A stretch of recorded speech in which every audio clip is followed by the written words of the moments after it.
In this video, we're going to take a look at the media dependencies of OSPF. Talk about how what affects what depending on what media you are using, the network type that you're using, and the type 2 LSA that you're going to be needing, and if it's depending on how the network is designed, will determine which type of LSA you might need, and go from there. So, from a dependency point of view, most common networks today are going to either use Ethernet or frame relay. And what I mean by Ethernet or frame relay is frame is still pretty prevalent out there, even though it's been removed from the CCNA version 5 blueprint. It's in I think another week. It's the middle of May right now. So this video might get uploaded before the CCIE Service Provider version 4 goes live, and if when that happens, frame relay will be removed from that blueprint as well. But frame is still out there, so we're going to cover it. It's still covered in CCNP, that's why we're bringing it up. So the network type is going to dictate which type of LSA you're going to use. So when you're forming adjacencies, the network type have to be compatible. They don't have to match, though. As long as they're compatible, you should be okay.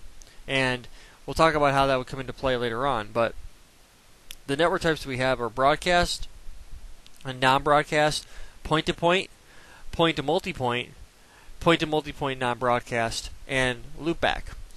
So broadcast and non-broadcast both use a DR-BDR election, which means they exchange type 2 LSAs because they are generated by the DR router. Point-to-point, point-to-multipoint, and point-to-multipoint non-broadcast do not exchange a type 2 LSA. They exchange type 1 and type 3 so they know who's talking to the other guy. And the nice thing about it is with point-to-point, point-to-multipoint, and point-to-multipoint non-broadcast, there's no such thing as waiting for the DR election because there's no type 2 LSA. They form peerings as soon as the hellos are sent back and forth, they come up. Point-to-point, point-to-multipoint are both considered to be broadcast capability, so they're able to talk to each other with the use of multicast. With point-to-multipoint, non-broadcast as well as non-broadcast are both unicast adjacency. So unless you set it up ahead of time, non-broadcast, if you don't use, if you don't append the broadcast keyword to your frame relay DELC mappings, then you'll have to use the neighbor command with non-broadcast as well as point-to-multipoint non-broadcast in order to form OSPF adjacency. So that's the main thing to be aware of when you're setting those two up. I'm not going to run through all of those capabilities, but they are definitely applicable depending on the environment you're working in, and depending on which network type you use will determine how the next hop is calculated. If you use point-to-point or point-to-multipoint, the next hop is always going to be the hub. And point-to-point and point-to-multipoint are typical in hub and spoke type environments, where broadcast is typical in full mesh. Where full mesh, your next hop is not the hub. Your next hop is going to be the person you're trying to reach. So you won't go spoke to hub to spoke. You'll go spoke to spoke. So we'll talk about that more in detail as we get in there. So again, and the network types that support type 2 LSAs, so the DR is broadcast and non-broadcast. Non-use of type 2 is point-to-multipoint, point-to-multipoint, point-to-point, point-to-multipoint, and point-to-multipoint non-broadcast. So by default on broadcast, it's on Ethernet and token ring. It sends its hellos and updates as multicast to 224.0.0.5 for all SPF routers, 224.0.0.6 to all DR routers.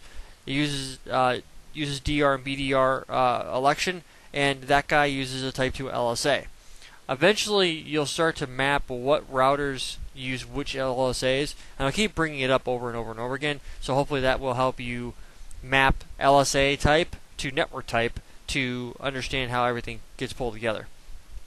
Now with non-broadcast, the network type is IP OSPF, network type is non-broadcast at the interface level, that's the default on NBMA intermediates like frame relay. So with frame relay on our connection on router 5 down to frame, it's going to be NBMA. So like I said, if we don't use the broadcast command, then we won't be able to form a dynamic peering. So with NBMA, it sends the hellos as unicast, and you have to use the neighbor command in order to peer. So there's really no getting around that. So you can flip it over to broadcast, and you can run broadcast over NBMA. So NBMA being the frame relay encapsulation, you can run broadcast over that. So in order to do dynamic mappings, you have to run the broadcast command, broadcast network type at the interface level. If you want to form unicast adjacency, you need to use non-broadcast at the interface level. And then DR-BDR operation is relatively straightforward for the most part. But I'll cover it real quick with you. So DR used on broadcast and non-broadcast links. The DR forms adjacencies with all routers on the link. It listens to link state updates via 224.0.0.6. It helps to minimize adjacency and minimizes LSA replication. Receives hello and sends updates on 224.0.0.5. Does not modify the next hop value. So broadcast and non-broadcast. Technically, the DR can be the router you are on, like OSPF, like the ISIS. Treats the DR as a separate pseudo node. So basically, what you do is, if you can reach the DR, and as long as the DR is adjacent with the other routers, if you can reach the DR, then you can at the same point in time reach the devices you're trying to reach to. And then the BDR is used for redundancy for the DR. It does not reflect link state updates unless the DR goes down. Forms full adjacencies with the DR. For the DR others, all other routers are on the link are DR other, which means it doesn't form. It itself is not elected the DR or the BDR.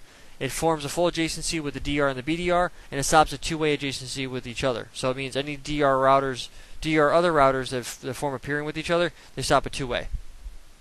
So that's basically what happens with how everything is set up there. So then we get into point-to-point, and we have. I'm not going to cover the wait timer here at the moment. I'll work on that in an upcoming video. IP OSPF network type point-to-point. We have default on point-to-point medias like PPP and HDLC. Everything is sent to 224.0.0.5 as multicast, and then we have the DRB. There's no DRB-BDR election because there's only two separate neighbors on the link. Timers are 10, 40, and 5 for retransmit. On point-to-multipoint, you treat the network as a collection of point-to-point links, and then send hellos as multicast, and then we have we have no BDR election, and the special next hop processing means the next hop is updated on the interface of the hub. So that's why I threw that out there a few minutes ago. So when you're dealing with things like DMBPN and you're doing phase 2 DMBPN, which means it goes from hub or spoke to hub to spoke. So you will have true spoke-to-spoke dynamic tunnels, but after the traffic goes through up to the hub and down back down to the spoke, because you're going to point towards the hub to get to where you need to go. This is the best design for partial mesh NBMA networks, and the timers are 30 and 120. So 30-second hello, and a 4 times the dead is the 4 times the hello is the dead timer, and then we have point-to-multipoint non-broadcast, which it sends its hellos as unicast. Manually defined address with a neighbor command. This allows for per cost virtual circuit with OSPF over that guy. And again, the next hop value is updated to the interface address of the hub.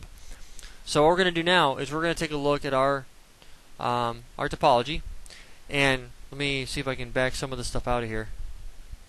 Okay, that's good enough.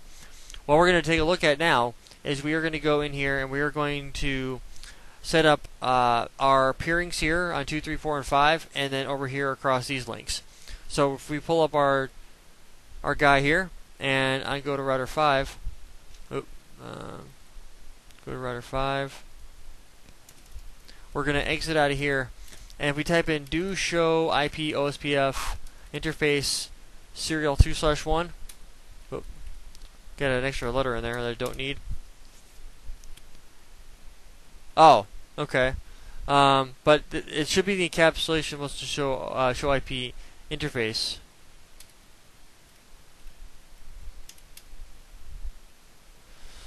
As you can see, the encapsulation. Oh, sorry, I should say show interface, not IP interface. The encapsulation is frame relay, and which just means when we enable OSPF on that link, it'll come up as NBMA. So we're gonna say over here. Whoop, that's not what I wanted to do. When we what's the address there? 100. So we type in router OSPF 5, and we type in network of 100.0.0.0 0.0.0.255. You do not have to put frame relay into area 0 if you don't want to. You can put it into whatever area you'd like it to be in. It'll just so what I'm going to do is I'm actually going to put this into a different area. I'm going to put it into area 100 because it's going to be that guy. It's using the 100 network, so I'm going to hit that up. So I do that now. So now I'm going to go over to 16 and 17 respectively, and I'm going to go to global config, and I'm going to type in router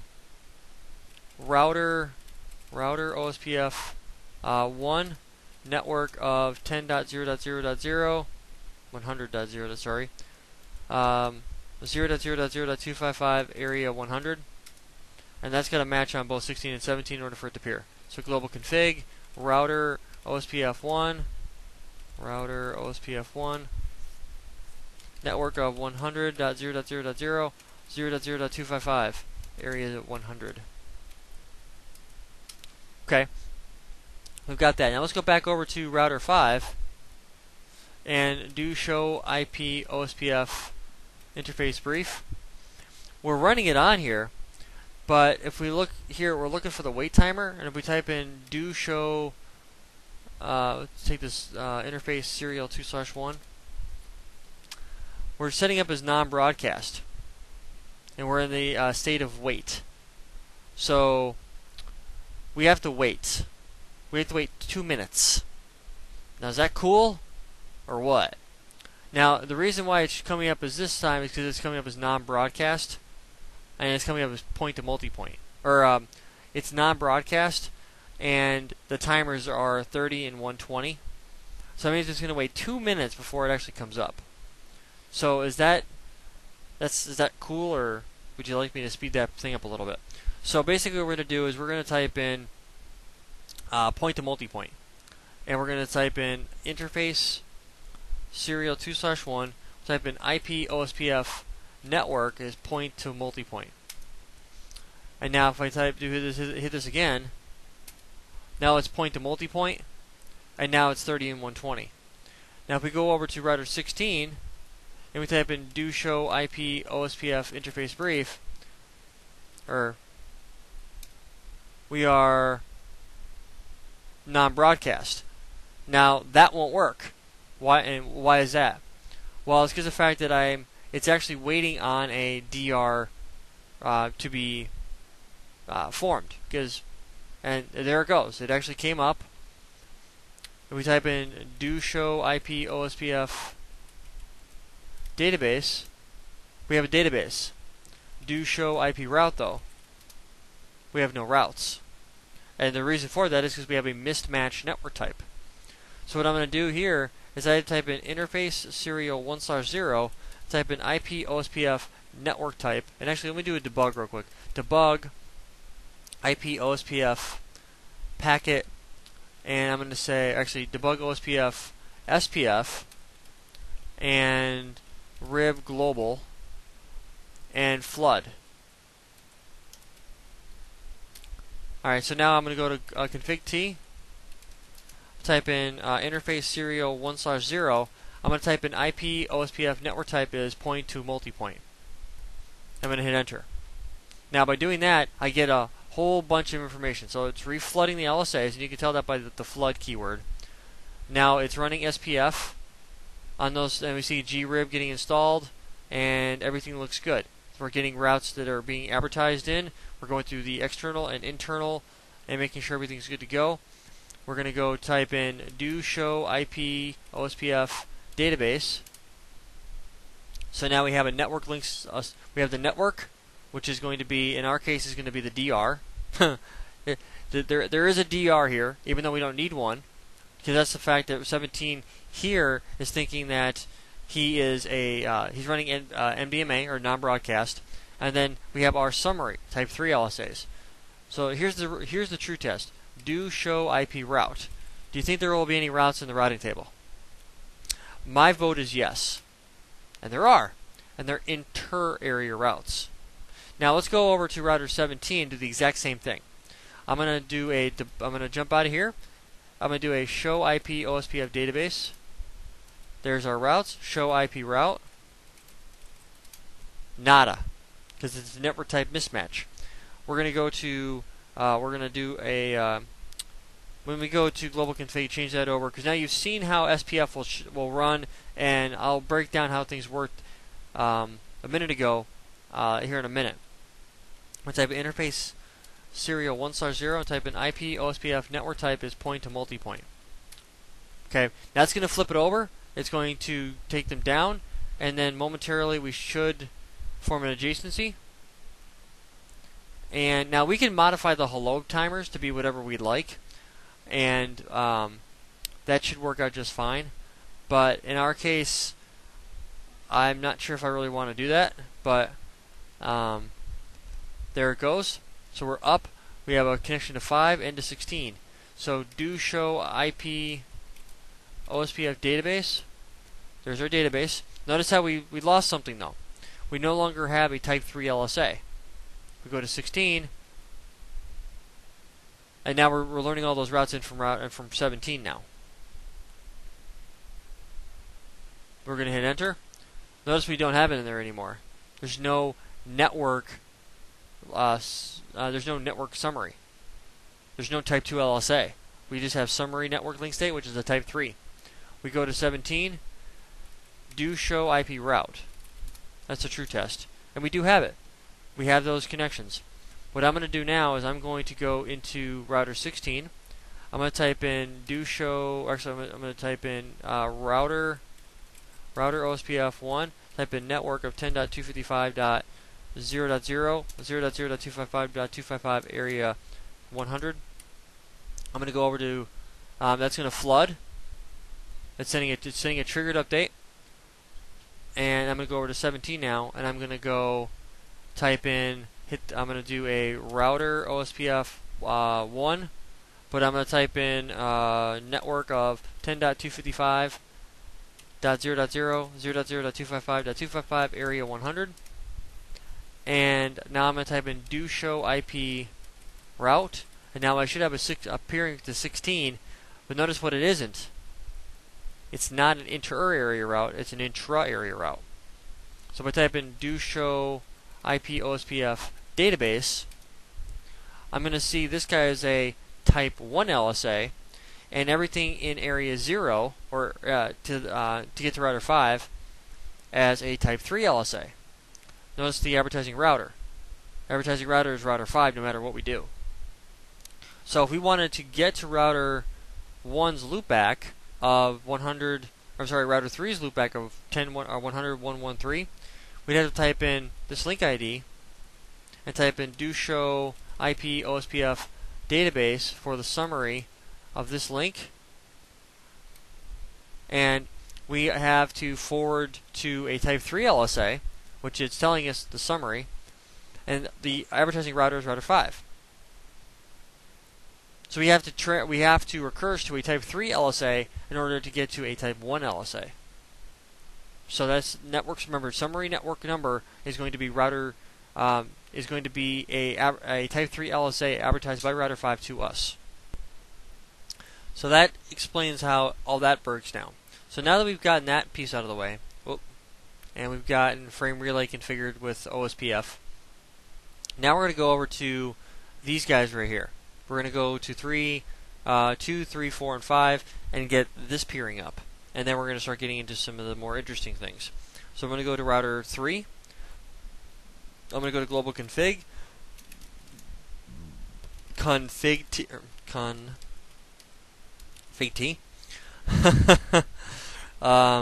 Type that in. Router OSPF 3. Network of, what is that? Somebody mentioned you haven't used the interface statement yet. Okay, I will use that. So interface fast1/0. Type in IP OSPF 3 area 2345. Okay. Now I'm going to go over to router 5. I'm going to type in interface fast1/1.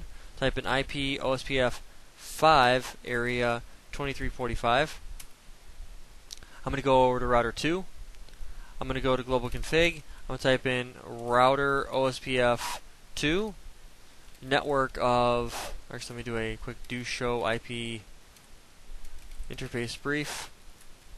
There's a question, where does the 12 network coming from? Well, if you were to look at the VRF Lite video that I shot, I'm actually running VRF Lite with OSPF in a VRF that's configured between 12 and 1 on a sub-interface. So that's where that's coming from. That's that 12 network there. And it is working. If we typed in do show IP route VRF Lite, you would see that we're learning routes from router 2 or from router 1. But we're going to type in, hit the up arrow, and we're going to type in network of 172.16.23.0 0.0.0.255 area 2345 and 24. And now we're going to go to router 4 and get this configured. We're going to type in router OSPF 4. And the reason why I'm using the 4 is because we're on router 4. We're using process 4. So, relatively speaking, it doesn't matter. I could use process 1. I could use process 273,854 if I wanted to. It does not matter. As long as it falls underneath one of the applicable process ID numbers that you can use for OSPF. Do show IP interface brief and network of 172.16.45.0 0.0.0.255 areas 2345 and 24. And that should form adjacencies. Now that we've done that, and everything should come up relatively smoothly, now we're going to have a bunch of routes. So what I'm going to do now is I'm not going to advertise the dedicated loopback that we have here. We can advertise other loopbacks, and if we want to advertise additional routes. But here's what we're going to do. We are going to take a look at the routing table from router 4's perspective. We're going to do a show IP OSPF database and hit enter. We're going to scroll this guy up a little bit, and I'm going to tab out. So what you can see here is this is the OSPF database. And as I mentioned to you earlier, this guy gets more and more complicated the deeper you get. Okay. So let me do this. Let me bring this over here so it'll be easier for you guys to follow. So right now we are on router 4. We are receiving a type 1 LSAs from router 2, 4, and 5 in router 3. So everybody that's in our area, because router 3, router 5, router 4, and router 2 are all in our area. And these are the links that they're physically advertising to us. We have 3 DRs in our area. We have router 3 is the DR, router 2 is a DR, and router 5 is a DR. You can ignore that invalid packet. That's an error that's happening on the back end from me moving from one computer to another with GNS3. I originally started this on another computer, the one I'm actually recording to you on. I moved everything to a virtual machine because it was taking up too much RAM on my local PC. Now, the other thing I want you to pay attention to is the sequence number. The sequence number here is 8 and a bunch of zeros and a 1, which means this is the very first update. Then if you look down here, you have the summary network link states. This is your type 3 LSAs. And this is for area 2345 because we're only in one area. Now, if you take a look at this, we have 255 or 10, 255, 55 or 55, and we have 100, 113. This is the router ID of router 5 and router 1. Or I'm sorry, router 3. And this is the network that he's advertising, 10.105, and then we have the loopback of 3, and notice how they're both advertising it. We have two routes to the same destination. And then we look at, for router 16, we're getting advertised by both. Now, when you see something like this is pretty typical of seeing equal cost multipath, or they're referring to routing over more than one location. So if we were to do a show IP OSPF database for the summary of router 16 here, I'm going to right click and paste. We have two equal cost routes in here. But then if you notice, one thing here is one is a better metric than the other. And one is a cost of 65, one is a cost of 66. If we would have to physically break down why one is a touch better than the other, but and the lower metric wins because we have ECNP routes and the routing bit is set on this route. So if we were to do a show IP route, we have multiple paths to a lot of different connections, but the 3 is the one we have the most to, and we're going to always have that. So let's actually take a look at that one specifically. So let me grab this one real quick and show OSPF database summary for that guy, and hit enter. Notice how the routing bit is set on both of these guys, because the metric is 2 and the metric is 1. Now they're receiving different metric values, and that's because of the fact that, or actually that's kind of unusual that it's actually doing that. But anyway, they're type 3 LSAs. Right? So we'd have to recurse to 3, and we'd have to recurse to 2 to get there. Or I'm sorry, we both have to recurse to, and the reason why now one's a metric of 2 and one's a cost of metric of 1 is because we are going through a ABR to get to this guy going this way, because 5 is an ABR to get to area 0 where that route is being originated, and here it's directly connected to this router. So that's why we're getting this additional link through 5. But if we were to do a trace route to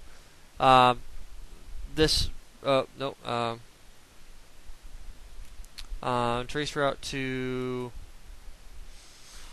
this link right here, we're going to ECNP over it, because of the fact that we have, even though the metrics are different, the routing bit's both set, but the path is the same. So I'll do a show IP route for this guy. It's going to choose, even though that the route metric is 3, and it's weird that it's showing up as 2 and 1 there, but database sees it as unequal two different metrics, but because of the fact that the way that it's forwarding is ECNP, because the links are the same. So technically it's 2, but it's saying route metric is 3. Okay, well that's fine. So that shows you goes to show you how the breakdown would work as we're going along. Now, if we were to look at 16, for instance, 16.16, we have one path through router 5, and the metric is 66. We trace route to that same address. We go 5 to 16. We don't have much of a choice. Now let's take a look at it from router 2.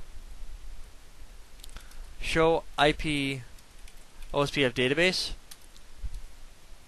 And we have area 0, and that's because of the fact we have this connection between router 2 and 1 and a VRF. So you can ignore that one for the moment. Let me bring this over just a little bit, and there we go. So now we have that. So we have all of our ABRs, and depending on where we're trying to go, in this case, if we try to go to we do a show IP route, we're going to be multipathing over them because of the fact that it's two best paths, and because every router has a different view of the routing table. If we do a trace route to this guy, it's going to ECNP. As soon as it hits router 5, it's a single hop though. but they're all inter-area routes, which means for us we'd have to recurse to whoever's advertising us the inter-area route, and then we'd have to then go to router type 1 LSA. Now, that's the main thing you have to understand. Depending on how you're forwarding, what you're trying to reach will dictate which LSA forwarding path you take. So if you're trying to route to something that's internal to you, so it's an OSPF learned route, you're going to go from the highest LSA down to the lowest LSA. Now, if you're trying to leave your network, you're typically going to go up in value because of the fact that you're trying to get from where you're at to a route external to you.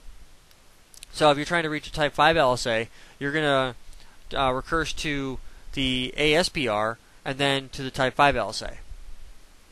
You're going to, if you're trying to get out of your network, if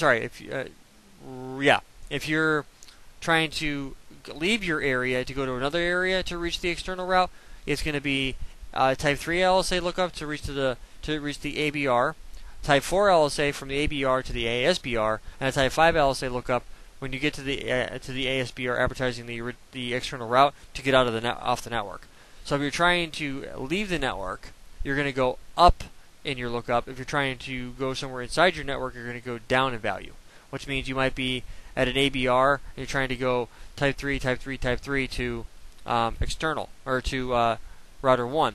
And in this case here, if we were to add in right now, router 3 and router 5 are both ABRs because they have links in area 0. Now, if we were to take this a step farther and join this in here, router 1 would have 1, 2, 3 ABRs to go through to get to where he needs to go. He'd have 1, 2 ABRs to go to router 5 because of the fact that we'll get into virtual links in the next video, but you're actually bridging area 0 over a non-backbone area in order to get this guy to form OSPF. And we'll show you how virtual links work here in a minute, but that's the general idea to it. It's actually pretty straightforward for the most part, but once you understand what they're trying to accomplish, it's pretty easy to understand. So that's how you would get that's how you would do your LSA recursion process, is trying to figure out what you're trying to get to. So, I keep saying not too complicated, but if this is the first time you're hearing this stuff and you're not accustomed to understanding it, that's why I'm trying to take the extra time to break it down per area and per setup so that it's easier for you to understand in the forwarding capability. So that's the general idea of how that would work. So again, if you're trying to reach something in your network that's OSPF originated and it's in your area, it's going to be an intra-area lookup. If you are trying to reach something that's originated by OSPF and you're not in the same area as the originating router, it's an inter-area internal, which means you're trying to find something that's local to OSPF. If you are trying to find something that was advertised to you that is not in the OSPF domain, it's going to be, and it's in the same, and the router advertising that to you is in the same area as you.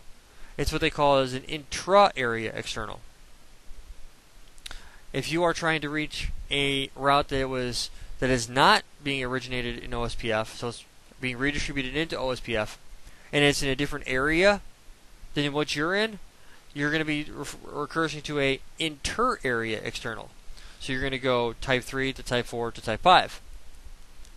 That's the general breakdown of how you would do that. So I hope that makes sense.